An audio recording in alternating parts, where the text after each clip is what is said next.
Civil education channel पर आपका स्वागत है। हम राजस्थान ज्योग्राफी पढ़ रहे हैं, वो भी राजस्थान के ऑल एग्जाम, चाहे सीईटी हो, रीट हो या फिर रीट पात्रता हो या फिर वो फर्स्ट ईयर सेकंड ईयर जो भी एग्जाम हो, पशु परीक्षक हो, जो राजस्थान ज्योग्राफी पूछी जाती है उसके अंदर से ये क्वेश्चन आने वाले हैं। बीएसटीसी और बीएड के अंदर जो पीटीटी के एग्जाम है उसके अंदर भी ये क्वेश्चन आने की संभावना है।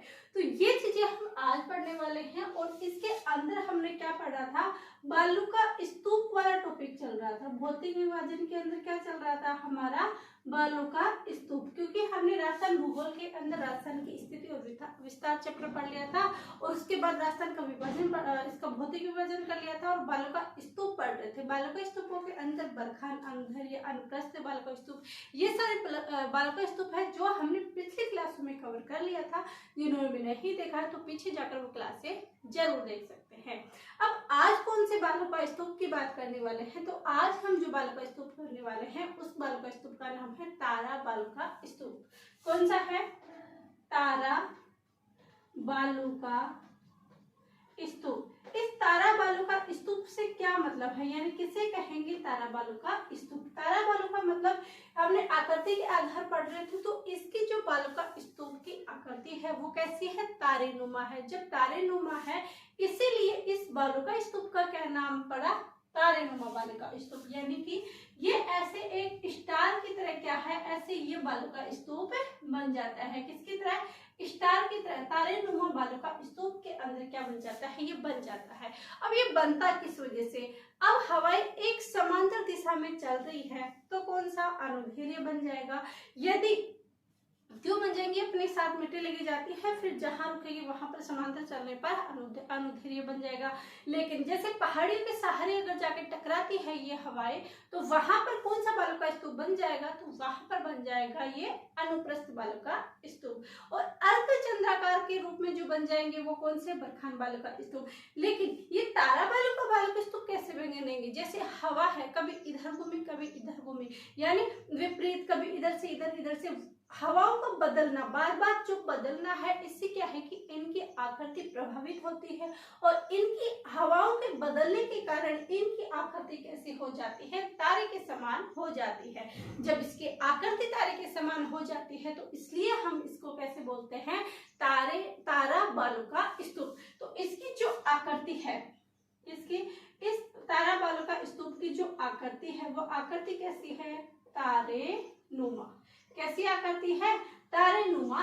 इस तारा बालू का स्तूप की आकृति है वो कैसी है, तारेनुमा बालू का स्तूप की इसकी आकृति है। अब आते हैं कि जो ये तारा बालू का स्तूप है इसका जो विस्तार है, क्या इसका जो विस्तार है वो विस्तार कहाँ है, तो देखिए एक तो इसका विस्तार आ जाएगा जैसलमेर के अंदर। कहाँ पर आ जाएगा इसका विस्तार, तो तारा बालू का विस्तार है वो आ जाएगा, कहाँ पर आ जाएगा, जैसलमेर। और जैसलमेर में कौन कौन से आ जाएंगे, एक तो आ जाएगा हमारा पोखरण और एक आ जाएगा मोहनगढ़। इसके अलावा ये गंगानगर,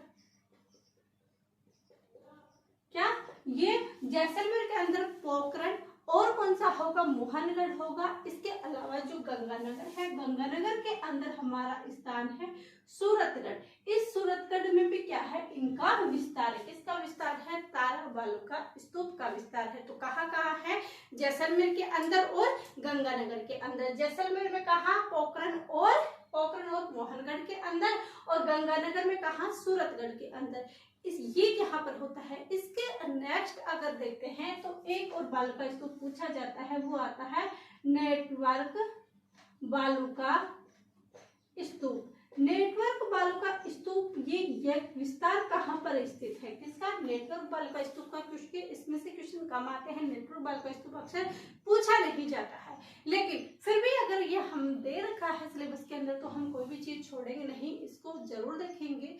तो ये कहाँ से जाता है, तो ये जो नेटवर्क बालू का स्तूप है इसका विस्तार हनुमान, और हनुमानगढ़ के पास किसकी सीमा लगती है, हरियाणा की।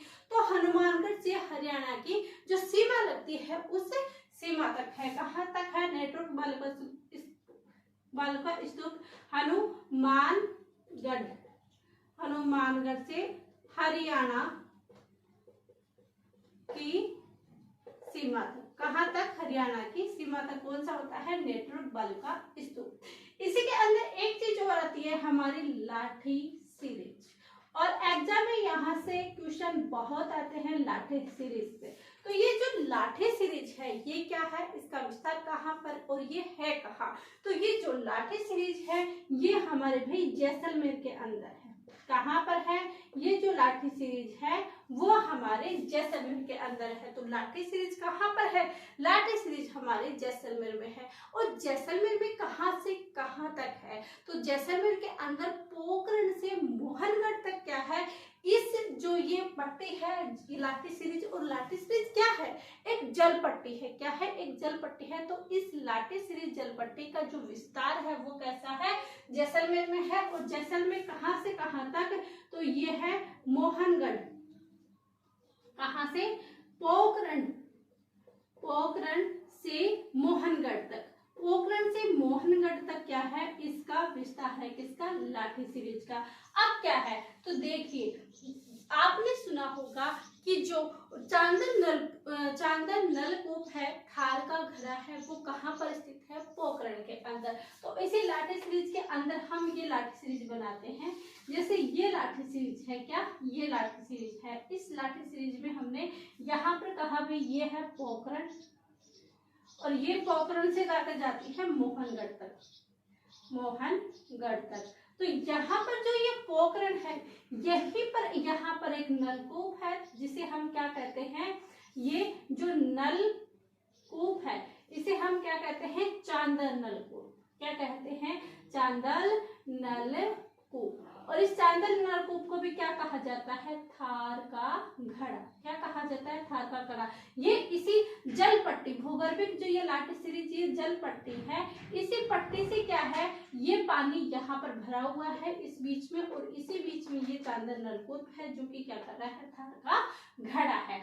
और इसी के ऊपर क्या है? एक सेवन घास उगी हुई है जिसे गोडावन की प्रजनन वाली कहा जाता है। तो इस पर जो है वो क्या उगी है? सेवन घास। क्या उगी है? सेवन घास। यहाँ पर जलपट्टी है और इस पोखरण के ऊपर इसी जलपट्टी का पानी जाता है जिसे चांदल नलकूप थार का घड़ा कहते हैं। और इसके ऊपर जो क्या नाम है ये घास उगरी है, उस घास को क्या कहा जाता है? तो उस घास को कहा जाता है सेवन घास। क्या कहा जाता है? सेवन घास। जो सबसे ज्यादा प्रोटीन बताते हैं कि सबसे ज्यादा प्रोटीन किस में है? इसी सेवन घास में है। और इसी जलपट्टी को क्या बोला जाता है? जलपट्टी बोला जाता है। और लाठी सीरीज भी इसी को बोला जाता है, भूगर्भिक जलपट्टी और लाठी सीरीज। अब आता है कि जो ये सेवन घास है, इस सेवन घास का वैज्ञानिक नाम क्या है? क्योंकि एग्जाम में वैज्ञानिक नाम आता है तो इसका नाम क्या है? तो इसका जो वैज्ञानिक नाम है वो है लसीथुरस सिडुकस। लसीथुरस सिडुकस। तो आएगा इसका लसीथुरस।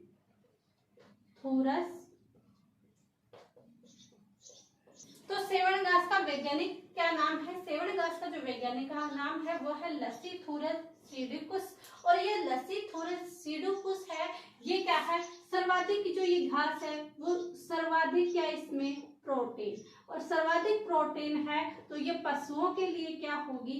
पशुओं के लिए लाभदायक। क्या होगी? पशुओं के लिए लाभदायक होगी। और इसे क्या कहा जाता है? सेवन घास को, इसी को यही जगह पर कहा जाता है कि इसे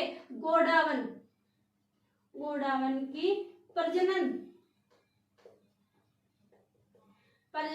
स्थली कहा जाता है। क्या कहा जाता है? गोडावन की प्रजनन स्थली कहा जाता है। तो ये हमारी क्या है? लाठी सीरीज है। और ये लाठी सीरीज कहाँ से कहाँ तक?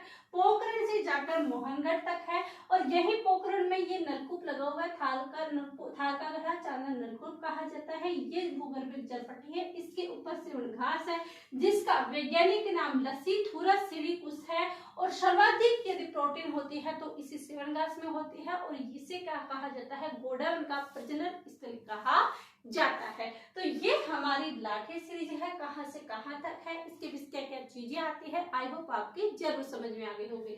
तो आज हमने बालुका स्तूप पढ़ा। बालुका स्तूप के अंदर तारा बालुका स्तूप इसकी आकृति तारेनुमा है, विस्तार जैसलमेर में, पोखरण मोहनगढ़ और गंगानगर के अंदर सूरतगढ़। नेटवर्क बालुका स्तूप ये हनुमानगढ़ से जहाँ हरियाणा तक की सीमा लगती है, यहाँ तक है से हरियाणा, है से हनुमानगढ़। फिर हमने ये लाठी सीरीज जानी, ये चीजें जहां पर हमने क्लियर कर ली। अब आगे हम देखेंगे कि जैसलमेर में और कौन कौन से क्षेत्र हैं या और कौन कौन सी बातें हैं जो हम इन क्लास में इंक्लूड कर सकते हैं और पढ़ सकते हैं। इसके बाद हम नेक्स्ट टॉपिक लेंगे। आई होप ये चीजें आपको क्लियर हो रही होगी। क्लियर हो रही है तो आप लाइक जरूर कीजिएगा, क्योंकि आप क्लास से देखते हो तो इतना तो बनता है कम से कम आप लाइक करो। तो क्लास से आप पूरी देखते हो और लाइक नहीं करते तो लाइक जरूर करते हो। जो पूरी नहीं देखता वो पूरी जरूर देखिएगा, क्योंकि पूरी देखोगे, क्लास से कंप्लीटली देखोगे तभी आपके समझ में आने वाला है।